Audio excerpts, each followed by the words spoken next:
પાટણ નગરપાલિકા શહેરીજનોને શુદ્ધ પાણી અને ગટર જેવી પાયાની સુવિધાઓ પૂરી પાડવામાં સદંતર નિષ્ફળ રહી હોવાના આક્ષેપ સાથે આમ આદમી પાર્ટીના અગ્રણી ઉત્તમભાઈ ડોડિયાએ પાલિકાના સત્તાધીશો પર આકરા પ્રહારો કર્યા છે।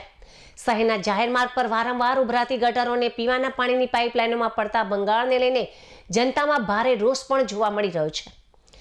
ઉત્તમભાઈ ડોડિયાએ જણાવ્યું હતું કે પાટણ નગરપાલિકામાં છેલ્લા 30 થી 35 વર્ષથી ભાજપનું શાસન છે અને વોર્ડ નંબર 9 માંથી ભાજપના કોર્પોરેટર સતત જીતતા આવ્યા છે। તેમ છતાં મોતીસા દરવાજા બહાર અને મોતીસા વિસ્તારનો વિકાસ જાણે થંભી ગયો હોય તેવી સ્થિતિ છે। તેઓએ આક્ષેપ કર્યો છે કે આ વિસ્તાર સાથે એવું વર્તન કરવામાં આવે છે કે જાણે તે પાકિસ્તાનનો કોઈ ભાગ હોય। આ વિસ્તારમાં ગટર અને પાણીની પાઇપલાઇનો અત્યંત જૂની હોવાથી તેને તાત્કાલિક બદલવાની જરૂર છે। પાલિકાના કર્મચારીઓ રોજ રિપેરિંગ કરે છે, પરંતુ કેવું રિપેરિંગ થાય છે કે સમસ્યા ફરી ઊભી થાય છે તે એક મોટો પ્રશ્ન છે। શુદ્ધ પાણીની પાઇપલાઇનો તૂટવાની હજારો લીટર પાણીનો વ્યય થઈ રહ્યો છે। આપના નેતાએ વધુમાં ઉમેર્યું કે પાટણ નગરપાલિકામાં હાલ લોકશાહી નહીં પણ સરમુખત્યારશાહી ચાલતી હોય તેવું લાગે છે।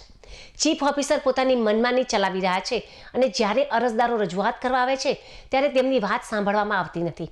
લોકોના પ્રશ્નો ઉકેલવાને બદલે સત્તાધીશોની કાર્ય પદ્ધતિથી નવા પ્રશ્નો ઊભા થઈ રહ્યા છે। ઉત્તમભાઈ ડોડિયાએ વિશ્વાસ વ્યક્ત કર્યો હતો કે જો આગામી નગરપાલિકાની ચૂંટણીમાં જનતા આમ આદમી પાર્ટીને તક આપશે અને આપની સરકાર બનશે તો પાટણના તમામ પડતર પ્રશ્નોનું પ્રાથમિકતાના ધોરણે નિરાકરણ લાવવાની હૈયાધારણા આપી હતી।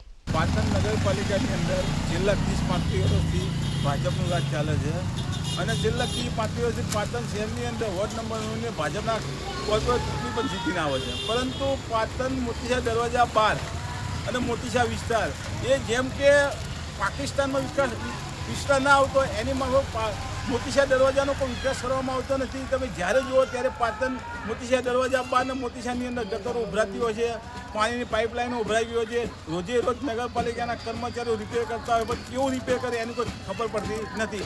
ખરેખર અહીંની પાઇપલાઇનો વર્ષો જૂની હોવાથી અહીં પાઇપ લાઇનો બદલવાની જરૂર છે, ગટર લાઇનો બદલવાની જરૂર છે, પરંતુ પાટણ નગરપાલિકામાં સત્તાધીશોનું હાલના ચીફોએ કોઈ સાંભળતા નથી। હાલ એવું લાગે છે કે ભાજપનું શાસન નહીં પણ એક વંજારા શાસન ચાલી રહ્યું છે, જેની ચીફ ઓફિસર પોતાની મનસ્વી રીતે વર્તન કરતા હોય। અમે જ્યારે રજૂઆત કરીએ તો અમારી રજૂઆત પણ સાંભળતા નથી અને ઓફિસમાં પણ આવવાનું જે સર્વસત્તા જન્મ કે ચીફ ઓફિસરની પોતાની મનમાની કરી લોકોના પ્રશ્નો ઉકેલવાની જગ્યાએ નવા પ્રશ્નો ઉભરતા હોય। જો આવું ને આવું રહેશે તો આગામી નગરપાલિકાની ચૂંટણીની અંદર જો આમ આદમી પાર્ટીની સરકાર આવશે તો અમે લોકોના પ્રશ્નોનું નિરાકરણ કરીશું।